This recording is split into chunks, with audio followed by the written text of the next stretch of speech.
안녕하세요. 저는 평범한 직장에 다니는 30대 여자입니다. 어린 시절 저희 집은 참 화목했어요. 사춘기 시절 반항기조차 미미하게 지나갔을 만큼 애정 가득한 집안이었죠. 그렇게 10년 전 제게 닥친 불운은 너무도 참혹하다고 느껴졌어요. 그날은 여느 날처럼 학원이 끝난 저를 엄마가 데리러 왔어요. 집으로 돌아가는 길 차 사고를 당했어요. 정신을 잃기 전 나눈 마지막 대화가 여전히 선명해요.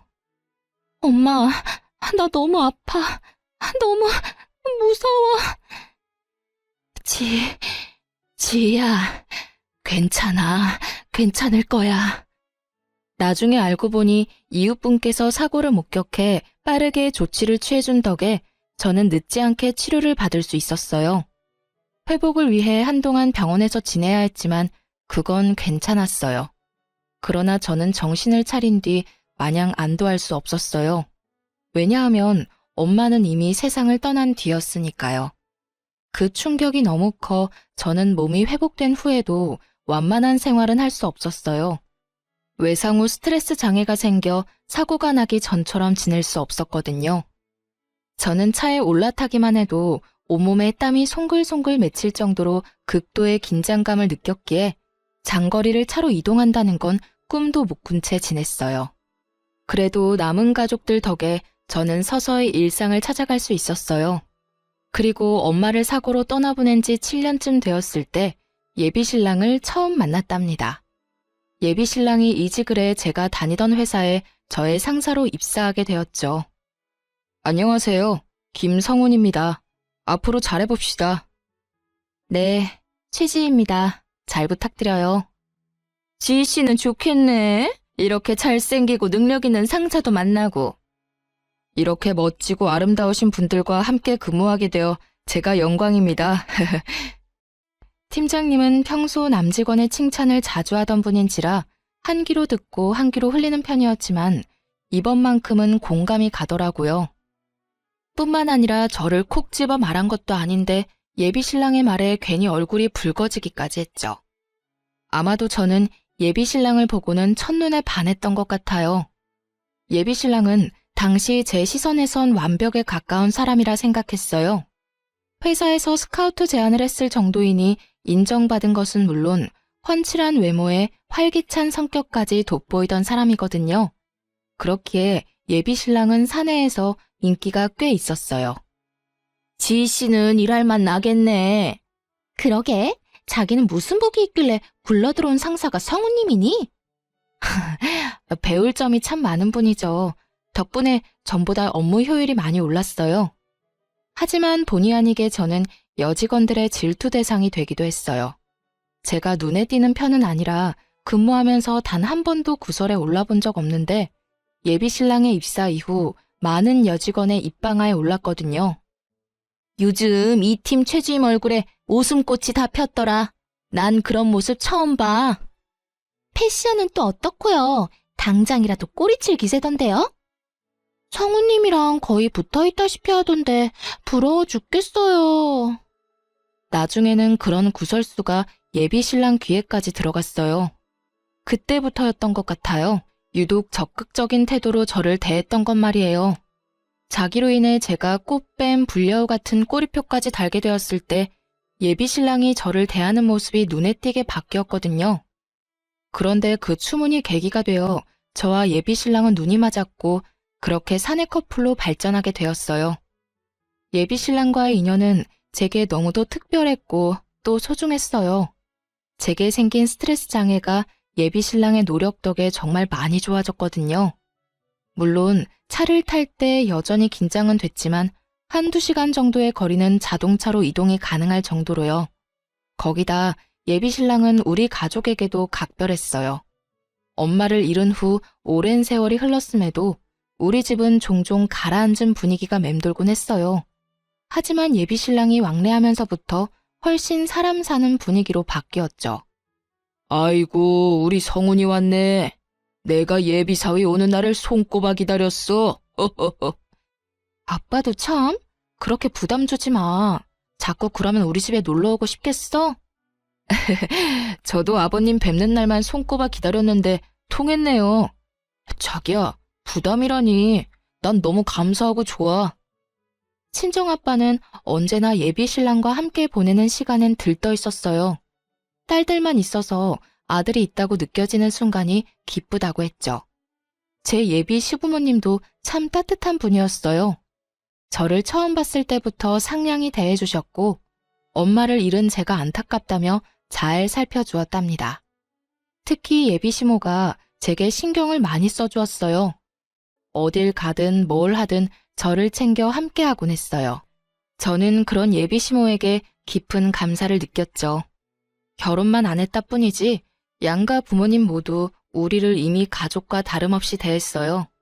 그렇기에 내 생에 이런 감사한 인연이 또 있을까 싶을 만큼 저는 예비 신랑에 대한 감정이 나날이 깊어갔죠. 딱 하나, 제게 남은 시련이 있다면 차를 타는 것은 어느 정도 나아졌다고 해도 여전히 운전대를 잡는 건 어려움이 크다는 것이었어요. 그 탓에 저는 제 차가 있었음에도 사고 이후 단 한 번도 몰아볼 수 없었어요. 이 이유로 차를 팔까 수없이 고민했던 적도 있었지만 제 첫 취직 선물로 부모님께서 선물해 주신 거라 쉽지 않았어요. 더군다나 그 차는 친정엄마가 직접 골라준 거였거든요. 예비신랑도 제게는 소중한 자동차임을 알고 있었던 터라 저를 대신해 관리를 도맡아 해주었죠. 하루는 예비신랑이 뜻밖에도 제 차를 빌려주라고 부탁을 하더군요. 자기야, 자기 차 말이야. 내가 며칠만 좀 타고 다닐 수 있을까? 갑자기 왜? 차에 무슨 문제라도 생겼어? 아니, 점검을 맡겼어. 내 차가 이제 오래됐잖아. 그래서 그런지 이번 기회에 이것저것 살펴보자고 하더라고. 하긴 아버님께서 타시던 차라고 했잖아. 내 차라도 괜찮다면 나는 좋아. 저는 흔쾌히 수락했고 예비신랑이 편히 타고 다니도록 며칠 보험까지 들어주었어요. 길어야 사나흘 타는 정도라고 해도 꼭 필요하다고 생각했거든요. 예비신랑은 큰 부탁을 들어준 게 아닌데도 진심으로 고마워했어요. 그리고 며칠 뒤 차를 돌려받기로 한 날이 되었는데 밤이 다 되도록 예비신랑이 차를 가지고 오지 않는 거예요. 연락도 되지 않아 얼마나 마음 졸였는지 몰라요. 이런 제 마음을 아는지 모르는지 예비신랑은 한참 후인 밤 12시가 훌쩍 넘어서야 연락이 오더군요. 왜 이렇게 연락이 안 돼? 얼마나 걱정했는지 알아? 미안해. 가볍게 저녁만 먹고 파하기로 했던 자리가 갑자기 술자리로 바뀌는 바람에 연락을 바로 못했어. 술? 오빠 지금 어딘데? 운전은 어떻게 하려고 술을 마셔? 술을 마셨다는 말만으로도 불안이 엄습했어요. 워낙 운전에 관한 일이라면 예민하던 저라 감정에 휘말리지 않게 이악 물고 참았어요. 하지만 곧 이어진 예비신랑의 말에 치밀어 오른 화를 주체하지 못했어요. 자기야, 실은 숨김없이 솔직하기로 약속해서 털어놓는 건데. 뭐야? 무슨 사고라도 쳤어? 왜 그렇게 밑밥을 깔고 그래, 불안하게. 대리를 부르는 대신 친구가 대신 운전을 해줬어. 그런데 정말 그 애는 맥주 2잔 정도밖에 안 마셨거든. 취기 하나 없이 멀쩡했는데 하필이면 음주운전 단속을 하고 있지 뭐야. 뭐? 그럼 지금 술 마신 사람한테 내 차를 맡긴 채 오빠까지 타 있었다 이거야? 진짜 미쳤어? 미안. 내가 차는 내일 가져다 줄게. 오빠 정말 생각이 있는 거야, 없는 거야? 내가 믿고 빌려줬으면 실망을 시키지 말아야지. 어떻게 음주운전인 걸 뻔히 알면서 운전대를 맡겨? 아니, 운전을 정말 잘하는 친구기도 하고 또 맥주 조금 마신 건 사실 술 마신 것도 아니잖아. 예비신랑은 핑계댈 구실을 찾는 듯 했지만 이게 그런다고 그냥저냥 넘어갈 수 있는 문제인가요? 저는 다음날 예비신랑이 우리 집 앞으로 차를 몰고 오자마자 블랙박스 확인을 해보려고 했어요. 그런 저에게 서운하다며 화를 내더군요. 최지, 너 나 못 믿어? 뭘 알고 싶어서 블랙박스까지 확인하겠다는 건데. 못 믿을 행동을 먼저 했잖아. 오빠가 음주운전을 한 건지 확인하려고 그런다 왜? 그리고 왼편 문짝 긁힌 자국 안 보여? 어떻게 된 건지 직접 확인해야 할 거 아니야. 아, 그래. 내 친구가 차 빼다가 조금 긁어먹었다. 내가 수리해 줄게. 그럼 될 일을 왜 이렇게 유난이야? 저는 언성을 높인 예비 신랑을 뒤로 한 채 블랙박스를 켜 차를 빌려줬던 날부터 살펴보기 시작했어요. 그리고 뭐 또 다른 사실을 알게 되었죠. 예비 신랑이 제 허락도 없이 차를 그 친구에게 빌려주기까지 했더군요. 알고 보니 자기 차를 정비소에 맡겼다는 것부터 거짓이었어요. 제게 차를 빌릴 구실일 뿐이었던 거예요. 몰래 제 차를 빌려준 것도 모자라 긁어먹고 또 음주운전까지 맡겼던 겁니다. 저는 이 모든 상황에 열이 뻗쳐 예비 신랑을 쥐잡듯 잡아댔어요. 정말 너무하다는 생각 안 들어? 나한테 이 차가 어떤 차인 줄 몰라? 빌려주고 싶거든 오빠 차를 빌려주던가. 거짓말까지 치면서 이랬던 이유가 뭔데? 어? 이러면서 뭐? 유난이라고? 자기야, 내가 미안해. 정말 진심으로 잘못했어. 그러니까 진정하고 이야기하자, 응? 나 무시하고 버린 이 상황에 진정 같은 소리 하고 있네. 일은 능력껏 척척 잘도 하는 사람이 이런 사리 분별도 못하는 게 말이나 돼? 도대체 왜 이러는 건데 왜? 자기야, 무시라니 절대 그런 것 아니야. 그날 제게 용서를 빌겠다며 음주운전을 했던 그 친구까지 제 앞에 데려와서는 다시는 이런 일 없을 거라고 빌더군요. 거기다 둘이서 책임지고 제 차를 수리해 놓겠다고 약속했죠. 물론 그런다 해도 제 화가 쉽게 누그러지진 않았어요. 다만 이번 일을 통해 예비 신랑이 생각을 고쳐먹겠구나 싶었어요. 실로 그날 이후 차에 관련해서는 좀 더 신중하려는 모습을 보여줬어요. 그래서 제게는 하나의 사건이라고 표현해도 될 만큼 문제의 날이었지만 더는 책 잡지 않고 넘어가기로 했어요. 그 후 6개월쯤 지났을 때 저희는 양가 부모님께 결혼 허락을 받았고 얼마 지나지 않아 상견례까지 하게 되었어요. 그렇게 본격적으로 결혼 준비를 하기 시작했죠. 그런데 모든 과정에서 어찌나 엄마 생각이 나던지 평소 잘 꾸지도 않는 꿈에 여러 번이나 엄마가 나올 정도로 사무치게 보고 싶더라고요. 그럴 때면 며칠을 감정이 널뛰기라도 하듯 오르락 내리락 요동을 쳤어요. 결혼을 앞둔 사람들은 싱숭생숭한 마음이 들기도 한다던데 그 때문이라 여기며 저 스스로 다독여가며 그렇게 결혼 준비를 이어갔죠. 하루는 친언니를 도와 조카들을 놀아주며 시간을 보냈어요. 간만에 누리는 여유라는 생각에 기분이 들떴어요. 그런데 친언니가 툭 던진 몇 마디에 깊은 고민에 빠졌습니다. 지희 너 아직 운전할 생각 없어? 갑자기 그런 건 왜 물어? 언니도 알잖아. 나 아직 운전은 무리라는 거. 그래도 결혼하면 금방 아이도 생길 텐데 괜찮겠어? 꼭 운전해야 할 필요는 없는 거 아니야? 애엄마라고 다 운전하는 것도 아니고 말이야. 꼭이라기보단 엄마가 운전할 수 있다는 게 육아엔 정말 큰 도움이 되거든.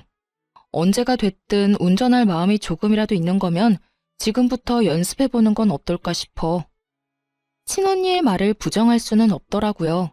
친언니뿐 아니라 주변에서도 운전하는 엄마들을 심심찮게 볼 수 있으니까요. 더군다나 남편이나 저나 적은 나이는 아니니 1년 정도만 신혼을 즐기고 바로 아이를 낳고 싶었어요. 그러니 친언니의 말에 절로 동요되었죠. 고심 끝에 저는 운전대를 잡아보기로 결정했어요. 못한다고 안 하면 평생 끝내지 못한 숙제로 남을 것 같았거든요. 그래서 친정아빠에게 운전 연수를 부탁했어요. 아빠, 나 운전 연습을 시작하려는데. 그게 정말이야? 그래, 이제 용기 내서 도전해봐야지. 잘 생각했다. 그치? 그래서 말인데 아빠가 좀 도와줘요. 잘 생각했다고 격려하던 아빠는 도와달라는 말에 적잖게 놀란 듯 보였어요. 말까지 더듬으며 말을 이었죠. 내가? 전문가한테 배우는 게 어떨까? 안전을 최우선으로 생각해야지. 아빠랑 몇 번만이라도 같이 연습해보고 자신감 조금 붙으면 그땐 학원 등록해서 연습할게. 제발, 응? 운전대를 잡는다는 생각만으로도 입이 바싹바싹 마르는데 낯선 사람을 옆에 태우고 운전을 한다는 건 제게는 아직 너무도 큰 어려움 같았어요. 그래서 무사고 경력 30년이 넘은 아빠의 도움이 절실했습니다. 그러다 보니 결혼을 앞둔 이 나이에 철부지처럼 졸라댔네요. 운전으로는 아빠도 베테랑이지 않느냐며 말이에요. 자식 이기는 부모 없다더니 저희 아빠도 제 부탁에 결국은 응해주었어요. 그렇게 주말에 2시간씩 제 차로 연습을 하기로 했답니다. 드디어 첫 운전 연습을 앞둔 전날 밤, 생각만으로도 긴장이 되어 한참이나 뒤척이다 잠이 들었어요. 그 탓인지 저는 꿈까지 꾸게 되었는데요. 그 꿈에는 이전에 왕왕 나오던 친정엄마가 평소와는 다른 모습으로 나왔어요. 다급하고 불안한 표정으로 무슨 말을 하고 싶은 건지 소리도 나지 않는데 연신 입을 뻐끔거리며 말을 하는 거예요. 엄마, 뭐라고? 소리를 내서 말을 해봐. 하나도 안 들려. 꿈속에서 제가 엄마를 등지고 몸을 돌리려는 그때 엄마가 제 손목을 확 잡아 끌며 소리쳤어요. 안 돼! 안 돼! 그 차는 안 돼! 저는 그 순간 번뜩 눈이 떠져 잠에서 깼어요. 결국 운전 연습을 하기로 한 날 아침, 찜찜한 마음에 친정아빠에게 연습을 미루자고 한 뒤 레커차까지 불러 제 차를 정비소로 옮겼습니다. 예비신랑은 주말엔 늦잠을 자는 편이라는 걸 알기에 제 꿈 때문에 쉬는 사람에게 이런 부탁을 하고 싶지는 않더라고요. 다행히 정비소에 도착하자마자 제 차를 점검받을 수 있었어요. 그런데 차를 맡긴 지 1시간도 채 되지 않아 정비사에게 연락이 왔고 저는 정비사의 말에 기함했습니다. 차주님, 이거 차가 완전 엉망진창인데요. 수리하려면 장난 아니겠어요. 네? 그게 무슨... 제 차랑 다른 차가 헷갈리신 거 아니에요? 지금 우리 정비소에 있는 차라곤 차주님 차뿐인데 헷갈릴 거 뭐 있어요? 그나저나 이 차로 운전 연습을 나갔다간 다시는 운전대 잡을 일조차 없을 뻔했어요. 점검 맡기길 천만다행이지. 저는 정비사의 말이 전혀 이해가 가질 않았어요. 최근에 예비신랑에게 빌려준 것 말고는 차에 올라타 본 적도 없는데 사고라니요. 무슨 말씀을 하시는 건지 도통 이해가 안 되네요. 거의 탈 일 없는 차라서 분기마다 꼬박꼬박 점검하는 거 아시잖아요. 어떻게 된 사정인지까진 나도 모르지만 내부만 보면 충돌 사고가 있었던 모양이에요. 이 정도로 망가지려면 사고도 꽤 컸을 것 같은데. 그 말을 듣는 순간 불현듯 떠올랐던 때가 있었어요. 사실 예비신랑이 갑작스럽게 입원했다며 연락이 왔던 적이 있거든요. 저는 정비사에게 양해를 구해 전화를 끊은 뒤 곧장 예비신랑에게 찾아갔어요. 잠이 덜 깼는지 부스스한 몰골로 현관을 열어주더군요. 저는 그런 예비신랑에게 물었습니다. 오빠, 입원했던 이유가 뭐라고 했었지? 갑자기 찾아와서 무슨 소리를 하는 거야. 태어난 지가 언젠데 그런 걸 물어. 내 차 말이야. 오늘 정비소에 맡겼는데 내가 이상한 소리를 들었어. 뭐? 갑자기 정비소에 차를 왜 맡겨? 그걸 어떻게 정비소까지 가지고 갔는데? 예비신랑은 제 차 얘기가 나오자마자 잠이 번뜩 깨는지 놀란 토끼 눈이 되어서는 묻더라고요. 저는 화를 누른 채 정비소에서 들은 이야기를 꺼냈어요.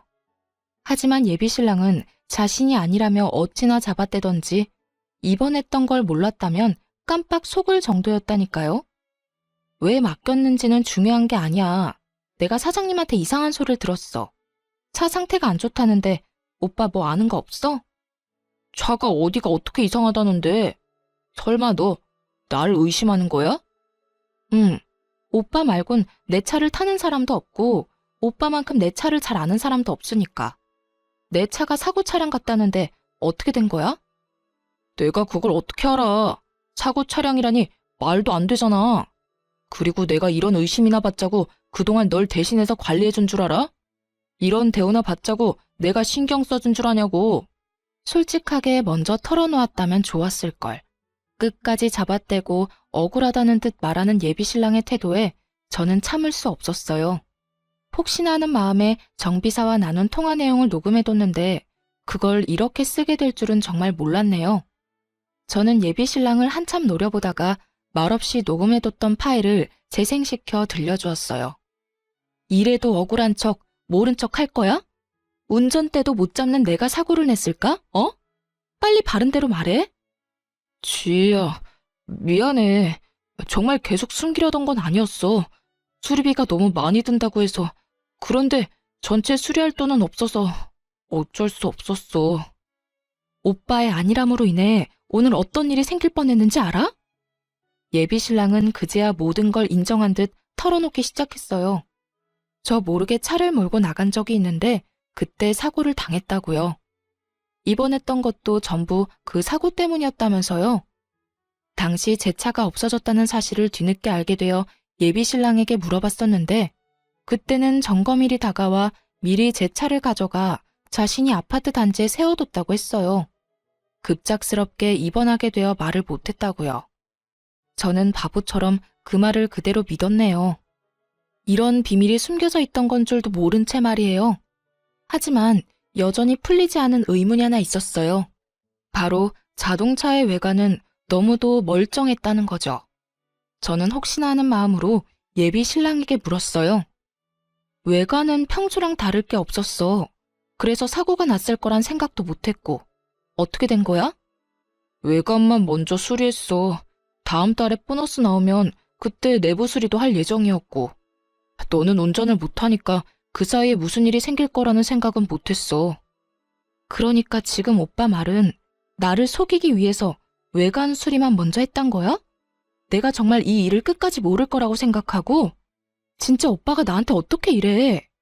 실로 꿈에서 엄마가 나와 차에 대해 암시해주지 않았더라면 이번은 엄마의 뒤를 이어 저와 친정아빠가 상을 치렀을지도 모른다는 생각에까지 이르자 온몸에 소름이 끼쳤어요.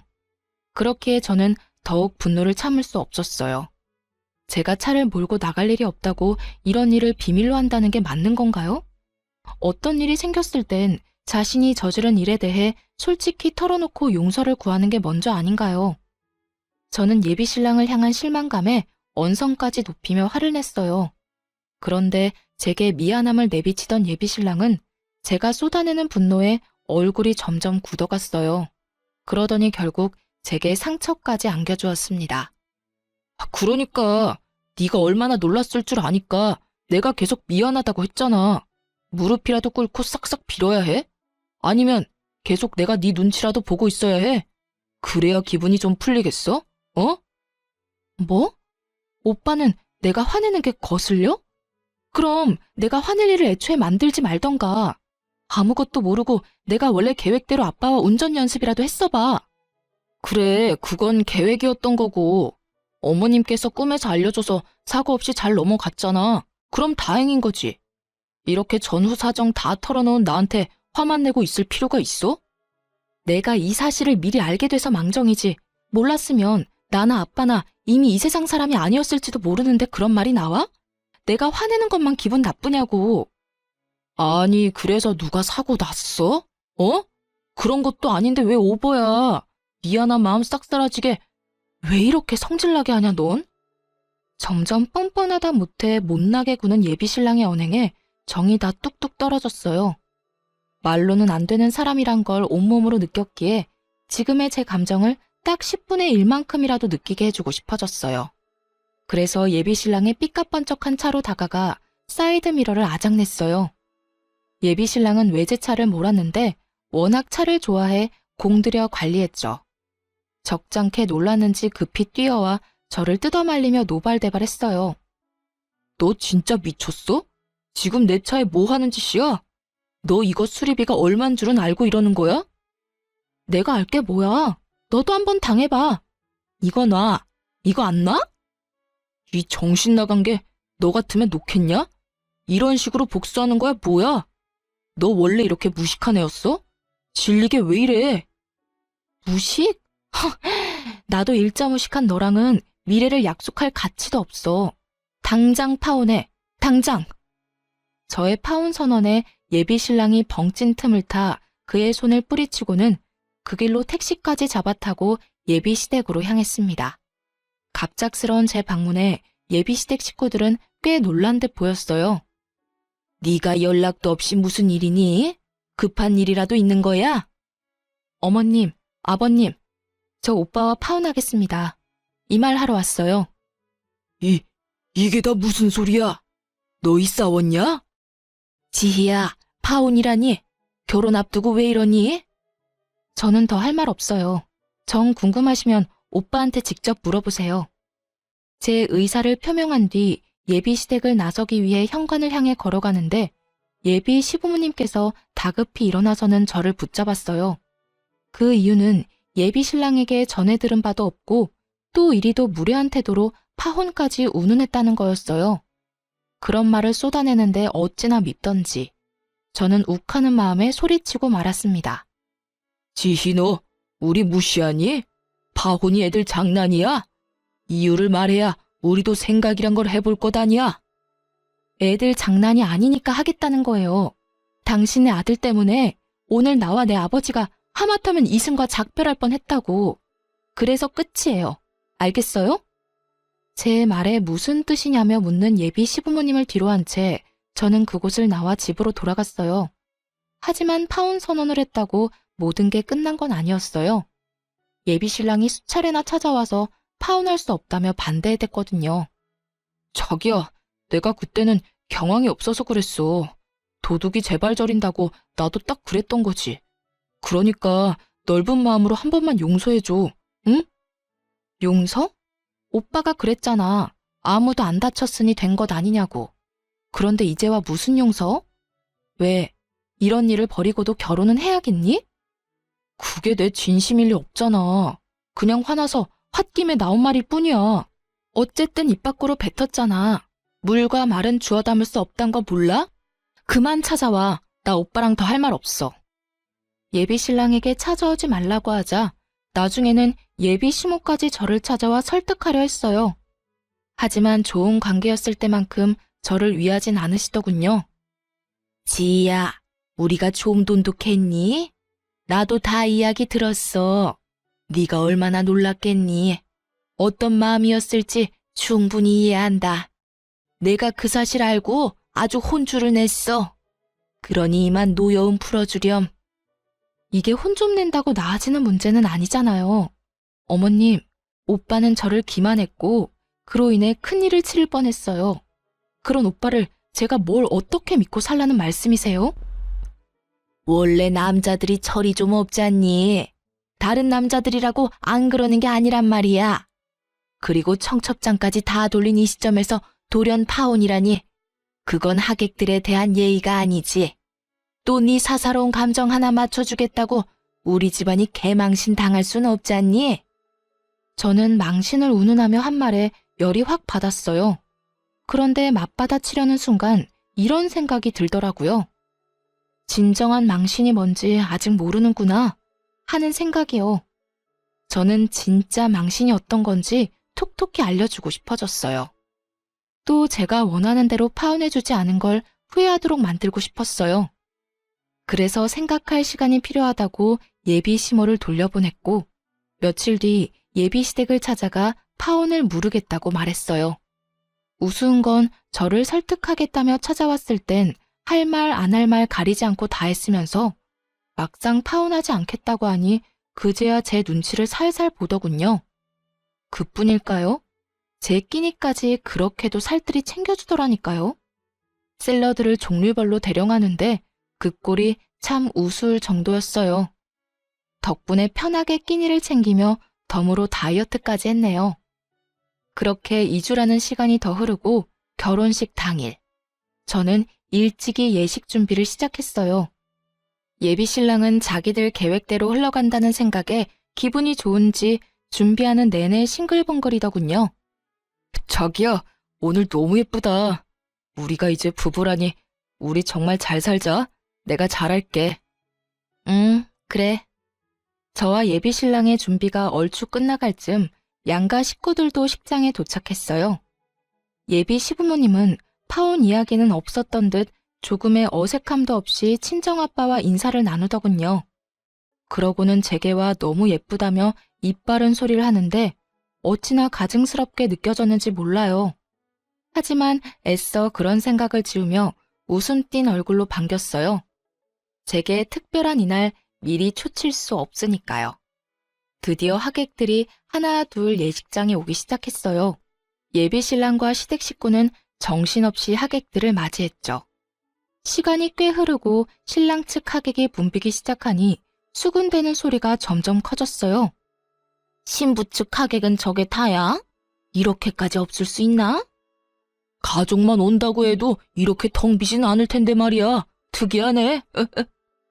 이 수군거림을 들은 예비 신랑과 예비 시부모님은 그제야 뭔가 쎄한 기운을 느끼고는 예식장을 번갈아 살피더니 제가 있는 신부 대기실로 다급히 들어왔어요.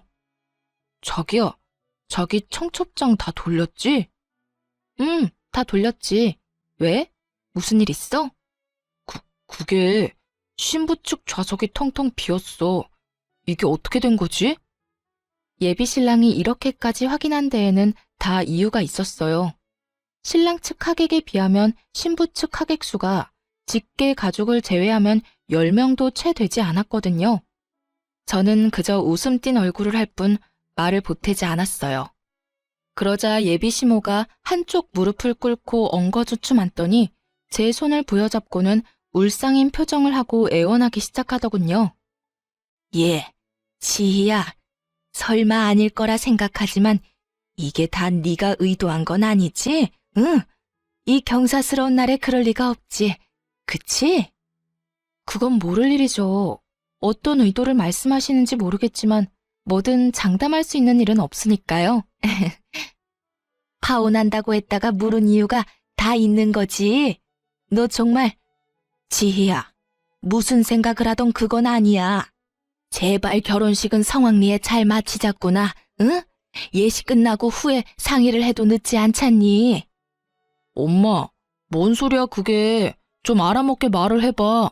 뭘 예식 끝나고 상의한다는 건데? 상황 파악이 안 되면 입 다물고 꿇어. 지희야, 아가, 제발 예식을 망치지 말아다오. 이렇게 부탁할게. 우리 체면 좀 지켜주렴. 예비 신랑까지 제 앞에 무릎 꿇자 사회자가 예식의 시작을 알렸어요. 하지만 예비 시모는 제 대답을 기다리는지 일어날 생각이 없어 보였죠. 그래서 저는 여전히 웃음 띤 얼굴을 유지한 채 대답했어요. 어머님, 괜한 걱정 마시고 일어나세요. 어머님 말씀대로 성황리에 잘 맞춰요, 우리. 그래, 고맙다, 지희야. 고마워. 그럼 난 너만 믿고 먼저 식장에 들어가마. 제 말에 안심이 됐는지 예비 시모는 예비 시부와 함께 호란으로 향했어요. 예비 신랑은 도대체 무슨 상황인 줄 모르겠다며 고개를 절레절레 흔들더니 곧 직원의 안내에 따라 자신의 위치로 돌아갔죠. 그렇게 모든 준비가 끝나고 제 파혼식은 시작되었습니다. 결혼식 순서에 맞춰 저는 순순히 응했어요. 그리고 신랑 신부의 혼인 서약 순서, 신랑은 씩씩하게도 서약서를 낭독하더군요. 곧 제 차례가 되었고 저는 혼인 서약 대신 파혼 선언을 했어요. 이 자리를 빌려 꼭 하고 싶은 말이 있습니다. 저는 제 연인인 성훈 씨와 파혼하고자 합니다. 자기야, 이게 무슨 소리야? 뭐 하는 거야? 얼마 전 저는 파혼을 하겠다는 의사를 밝혔지만 어머님께서 결혼 소식을 알린 상태에서 파혼 소식을 전하는 건 개망신이라며 극구 반대하셨습니다. 그래서 성훈 씨 가족들을 대신해 제가 직접 이 자리에서 표명합니다. 말을 마친 저는 예비 신랑의 뺨을 내리치는 것으로 피날레를 장식했습니다. 제 파혼 발표에 예비 시댁 식구들은 사색이 되었어요. 뒤늦게 정신 차린 예비 시모는 뭔가 잘못된 거라며 고래고래 소리쳤지만 신랑 측 하객들은 하나 둘 자리를 떴어요. 예비 시모는 이럴 순 없다며 땅을 치며 한탄했지만 이미 늦은 후였죠. 저는 그 사이 예비 신랑에게 예식 비용 청구서까지 집어던지고는 유유히 예식장을 나왔네요.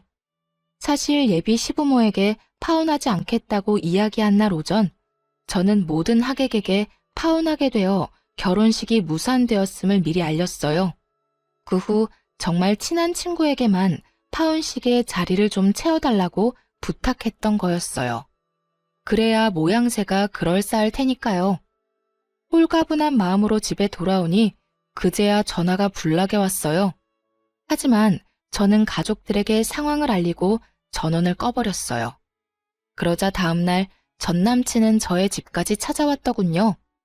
문을 열지 않으면 부수고 들어올 기세로 제 이름을 고래고래 부르며 행패를 부렸어요. 저는 이제 정말 관계의 종지부를 찍기 위해 맞섰죠. 남의 집에 찾아와서 곱게 기다릴 것이지 왜 무식하게 행패야 행패는. 내가 오빠 무서워서 문 걸어 잠그고 모르쇠 할까봐? 야, 내가 그렇게 비위 맞추면서 잘해줬는데 결혼식을 그딴 식으로 망쳤어야 했냐? 네 막장 연극 때문에 우리 가족은 창피해서 이제 어디 다닐 수가 없게 생겼다고. 알아? 그러게, 내가 우리 관계 끝이라고 파혼하자 할 때 인정하고 좋게 끝냈으면 그런 일도 없었겠지. 오빠도 오빠네 식구도 나를 쥐락펴락하려다 그 꼴 난 거라는 걸 아직도 몰라? 너 내가 명예훼손으로 신고할 거야.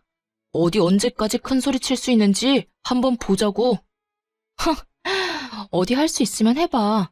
나도 오빠 성괴죄로 고소하면 그만이야. 맞고소 당하고 싶으면 해봐. 해보자고. 뭐? 성괴죄? 타지도 못하는 차 좀 망가진 걸로 찌질하게 왜 이래 진짜. 그깟 차 수리비 주면 될 거 아니야 주면. 내가 저번에도 말했지. 보너스 나오면 고쳐준다고. 괜히 트집 잡을 거 없으니까 차 들먹이는 거 누가 모를 줄 아냐? 전 남친은 제가 맞고소 이야기를 하고부터 분개에서는 입에 담기 거북한 말들까지 쏟아냈어요. 하지만 저는 아랑곳하지 않고 태연스럽게 말했어요. 차 들먹인다는 소리에서 하는 말인데 10년 전에 지금 같은 교통법이 있었다면 너 같은 자식은 방조죄로 처벌받았을 텐데 참 아쉬워. 그치? 그건 또 무슨 말도 안 되는 소리야? 내가 방조죄로 처벌받을 일이 뭐 있다고 정신 나간 소리까지 짓거리는 건데 너 진짜 돌았냐? 제 말의 의미를 모른 채 광분에서는 오만상을 하고 난리를 쳤어요. 저는 그런 전남친의 꼴 같지 않은 모습을 봐줄 수 없더군요. 그래서 조용히 핸드폰을 꺼내 들고는 한 파일을 재생시켰어요. 금방이라도 저를 어떻게 할 것처럼 위협적이던 표정과 행동이 일순간 사그라들더니 곧 전남친의 낯빛이 창백해졌어요. 네가 이걸 어떻게 가지고 있어? 세상에 평생 가는 비밀이 어딨겠어. 이래서 나쁜 짓 하고 못 사는 거야. 결국 이렇게 다 들통나니까. 그 녹음 파일은 10년 전 엄마와 제가 타고 있던 차가 사고 났을 당시 나오지 않았던 증거자료이자 교통사고를 낸 가해자의 대화가 담긴 파일이었어요. 제가 어떻게 이 자료를 가지고 있었냐고요? 어쩌면 이 모든 게 하늘의 뜻이었을지 몰라요. 사실 결혼식 당일 아주 이른 시간 저를 찾아온 사람이 있었어요. 그 사람은 바로 교통사고를 낸 가해자였습니다. 그 사람은 긴 세월 한 진실을 숨긴 채 살아왔더군요. 그리고 그 진실을 돌고 돌아 10년 만에 알게 되었네요. 그 사람은 제 전남친과 절친이었던 친구이자 또 그 사고로 인해 절교까지 하게 된 사이였다는 걸요. 전남친의 친구는 예식 준비를 하는 제게 전남친이 없는 틈을 타 다가와서는 대뜸 이렇게 말했어요. 혹시 오래도록 한 번호만 쓰고 있는 게 맞다면 곧 파일 하나를 받아보게 될 거예요. 부디 꼭 예식장에 들어가기 전에 확인하시고 이 결혼에 대해 심사숙고해 보길 바래요. 그러고는 제가 무슨 말을 하기도 전에 홀연히 사라졌어요. 정말 그 사람의 말처럼 곧 문자로 파일 하나가 왔고 저는 화장실을 핑계로 짬을 만들어 파일을 확인했어요. 아주 낯익은 전남친의 목소리와 낯선 목소리가 번갈아 흘러나왔죠. 성훈이 너 정말 그 여자랑 결혼까지 할 작정이야? 무슨 질문이 그러냐? 내 결혼 계획에 문제라도 있는 것처럼? 너랑 교제하고 있는 그 여자 10년 전 우리가 낸 교통사고 피해자 중 한 명이잖아. 그 여자는 이 사실을 알고는 있어? 야, 알고 있으면 우리가 연애를 어떻게 하냐? 너 어디 가서 이런 말 하지 마라. 알겠냐? 그리고 우리라니 난 그냥 네 옆에 앉아 있었을 뿐이잖아. 말 조심해. 야, 말은 똑바로 해야지. 그때 네가 장난친다고 핸들을 오른쪽으로 잡아당기는 바람에 충돌한 거 잊었어? 평생 죄스러운 마음으로 살아도 모자랄 판국에 그 여자랑 결혼이라니. 정말 사랑해서 결혼하려는 건 맞아? 성훈이 너 도대체 무슨 생각인 거야? 이 맹추 같은 게, 넌 이 나이 먹도록 사랑 타령이냐? 걔 엄마 앞으로 돈이 꽤 나왔는데 자식들한테 그 돈을 분배해줬더라고. 근데 내 여친이 재테크로는 기가 막히거든. 벌써 그 나이에 재테크로 모은 돈이 장난 아니야. 그러니 내가 과거 운운할 여유가 있겠냐? 무슨 수를 써서든 잡아서 내 옆에 앉혀놔야지. 내 여친이 곧 내 노후인데 과거 따위 너랑 나만 잊고 살면 죽을 때까지 아무도 몰라. 네, 제가 당한 교통사고의 원인은 바로 전 남친의 장난 때문이었어요. 핸들만 당기지 않았어도 아찔한 상황이 생겼을지 몰라도 제 엄마의 목숨까지 앗아가는 큰 사고는 면했을지도 모를 일이었던 거죠. 거기다 저와 결혼하려는 이유가 제가 모은 재산 때문이었다뇨. 엄마에게 배운 경제관념이 만들어준 지금의 저, 아니 그런 제가 모은 돈이라는 배경 때문에 사고 피해자라는 걸 알고도 묵인했고 또 결혼까지 결심했다니. 전 남친은 제가 만난 사람 중 가장 사악하고 끔찍한 악마처럼 보였어요. 그래서 그 자리에서 전 남친의 멱살을 잡아채 막무가내로 흔들며 난리를 쳤죠. 넌 사람도 아니야, 이 자식아. 어떻게 내가 네가 동승했던 차에 치인 피해자라는 사실을 알고도 여태 모른 척하고 나와 내 가족을 속일 수 있어? 이건 오해야. 아니, 모함이라고. 내가 저런 말을 했을 리 없잖아. 그럼 오빠 목소리와 똑같이 흘러나오는 저 사람은 뭔데? 뭐냐고. 아니라고 부인을 하려거든 좀 정성스럽게라도 하던가. 저는 한참을 전 남친에게 막말을 퍼부었어요. 그래도 분이 풀리지 않아 친정 식구와 전 예비 시모에게 꼭 밝힐 일이 있으니 당장 제 집으로 와달라 연락까지 했어요. 친정아빠와 전 예비 시댁은 다 근거리였던 터라 모두 한 곳에 모이는 데까지 시간은 얼마 걸리지 않았어요. 전 예비 시모는 불쾌함을 드러내며 격양된 목소리로 저를 채근했죠. 네가 말한 밝힐 일이란 게 뭐냐? 피차 얼굴 마주하고 있을 사이는 아니니 빨리 하고 끝내. 그리고 넌 내가 가만 안 둘 테니까 각오하는 게 좋을 거야. 저는 전 남친의 만류에도 곧바로 녹음 파일을 틀었어요.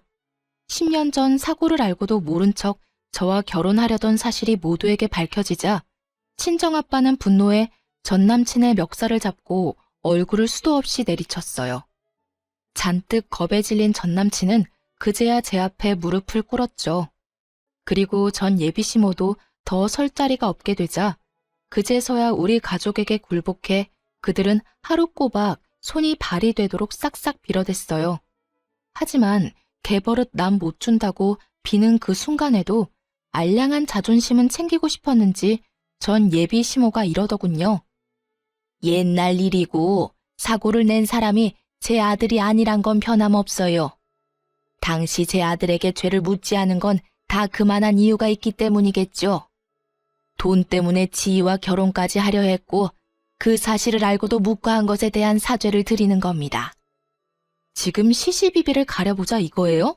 어머님, 아니, 이제 아줌마라고 해야 맞나? 아줌마 죄를 묻지 않을 이유가 있던 게 아니에요. 그냥 아줌마 아들이 요리조리 잘 피해간 잠재적 범죄자일 뿐이지. 이 양반이 입만 살아가지고. 이보시오, 지금 법대로라면 음주운전 차량에 동승한 사람도 처벌 대상이라는 걸 몰라서 짓거리는 거요? 그리고 분명히 녹음 파일에 저 자식이 핸들을 꺾었다고 하잖아. 부모라면 언제고 자식 편이라지만 죄 지은 자식 두둔하는 게 옳은 거요? 남의 귀한 자식 범죄자 취급하지 마세요. 살면서 사소한 잘못도 안 하고 사는 사람이 있답니까? 그리고 벌써 공소시효도 지난 옛날 일로 왜 이렇게 구차하게 구는 건지 원. 돈 보고 비밀을 숨긴 것은 인정하지만 그날의 일은 그만 끄집어내셔요.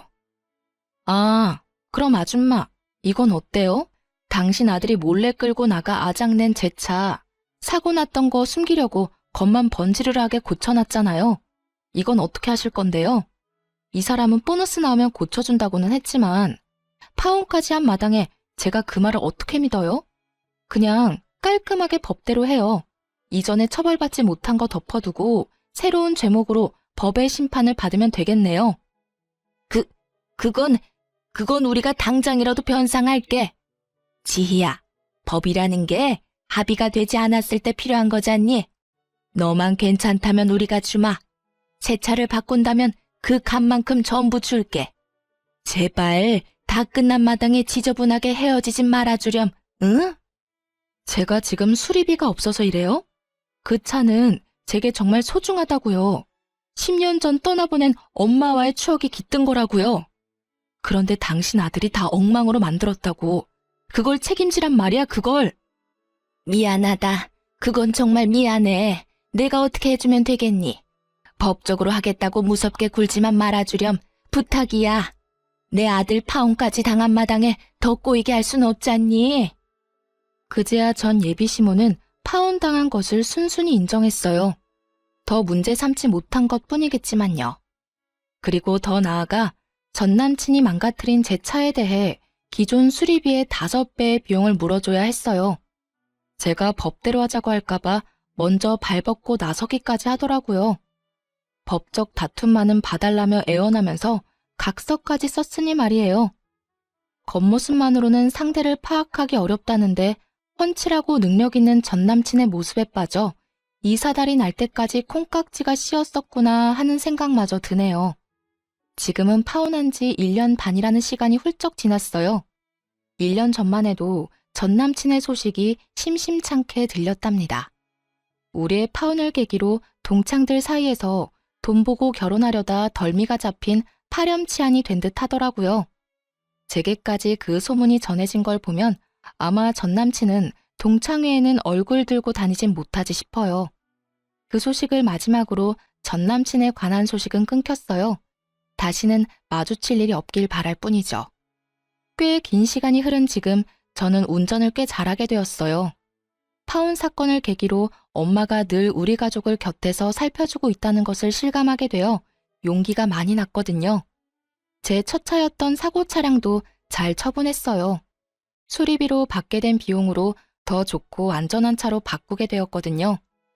제 결혼은 찬란하지 못하고 끝이 났지만 그 덕에 저는 더욱 윤택한 삶을 살 수 있게 된 것 같아요. 내쳐야 하는 사람을 바로 알고 저를 위한 삶으로 채워갈 수 있게 되었으니까요. 비록 쉽게 잊혀질 기억이 아니지만 결혼에 대한 부정적인 생각이 들거나 하진 않아요. 그렇기에 언젠가 정말 선한 사람을 만나 사랑을 하게 된다면 제 부모님이 아름다운 사랑을 나눴던 것처럼 저도 그런 깊이 있는 사랑을 하고 행복한 가정을 이룰 거예요. 마지막으로 하늘에서 지켜보고 있을 엄마와 먼 훗날 재회를 하게 되었을 때 엄마 덕에 내 삶은 평안했다고 고맙다고 말해주고 싶네요. 그럼 시청자분들의 안녕을 기원하며 이만 마칩니다. 긴 사연 들어주셔서 너무 감사합니다.